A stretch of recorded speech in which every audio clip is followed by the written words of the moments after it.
साल 1973 की फिल्म जंजीर के मशहूर गीत दीवाने हैं दीवानों को की रिकॉर्डिंग से जुड़ा एक दिलचस्प किस्सा सामने आया है।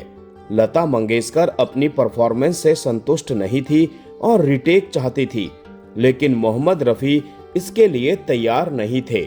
दोस्तों, वीडियो में आगे बढ़ने से पहले प्लीज मेरे चैनल को सब्सक्राइब करके बेल आइकन को जरूर प्रेस कर दीजिएगा। तो चलिए दोस्तों, वीडियो को शुरू करते हैं। साल 1973 में अमिताभ बच्चन की एक फिल्म आई थी, नाम था जंजीर। इस मूवी में उनके साथ जया बच्चन, प्राण, इफ्तिकार और ओम प्रकाश जैसे कलाकार नजर आए थे। इस फिल्म का एक गाना है दीवाने हैं दीवानों को, जो कि खूब पॉपुलर हुआ था।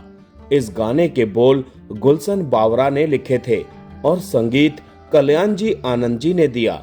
लेकिन क्या आपको पता है, 53 साल पुराना ये गीत जो आज भी लोगों के दिलों में बसा हुआ है, इसकी रिकॉर्डिंग के बाद लता जी ने जो किया उसने सभी को चौंका दिया था। दरअसल साल 1972 में मुंबई के तारदेव स्टूडियो में जब रफी और लता ने ये गाना गाया तो संगीतकार कल्याण जी आनंद जी को लगा कि यही अब फाइनल है।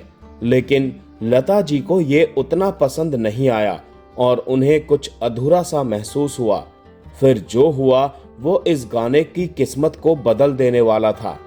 दरअसल जब लता जी ने अपना पार्ट इस गाने के लिए गाया तो रफी जी के साथ साथ सभी को ये पसंद आया, लेकिन लता जी दोबारा रीटेक चाहती थी। रफी साहब ने कहा कि लता जी, आपने ये गाना बहुत ही अच्छा गाया है, इसे दोबारा गाने की कोई जरूरत नहीं है। लेकिन लता मंगेशकर सिर्फ एक गायिका नहीं थी, वो हर चीज को परफेक्ट करने पर विश्वास रखती थी। वो अड़ गईं कि उन्हें एक और रीटेक चाहिए। अचानक से स्टूडियो में माहौल शांत हो गया। सामने खड़े दिग्गज संगीतकार कल्याण जी आनंद जी ने उन्हें इसकी मंजूरी दे दी। इसके लिए रफी साहब को भी बुलाया गया, क्योंकि गाना फिर से रिकॉर्ड होना था। जिस दिन ये अमर गीत रिकॉर्ड हो रहा था, उस समय रमजान का महीना चल रहा था और रफी साहब ने रोजा रखा हुआ था।